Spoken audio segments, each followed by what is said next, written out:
How to add debit or credit card on Whataburger app. Hi everyone, this is Alana from Create, Login and Delete. Let's jump right into the video. First of all, you want to open the Whataburger app on your device. If you do not have this application, head over to Play Store or App Store, search for Whataburger on the search bar, and then you can download and install it from your Play Store or App Store.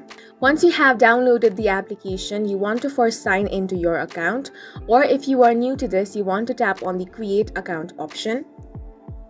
In order to sign in, enter your email ID or password and tap on the Sign In option, or you can also sign in with your Facebook account, your Google account, or your Apple account. Once you have been signed in, tap on the More option at the bottom right corner of your screen. Then from there, you want to navigate to the Payment section.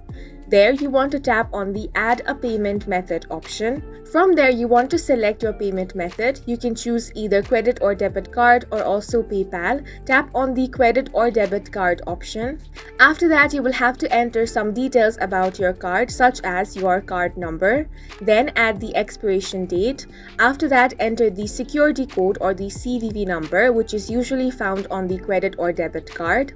Then type in the name as you see on the card. After that, enter your zip code and then tap on the Continue option. You will then have to verify your card. For this, you will be receiving a verification code via SMS or email.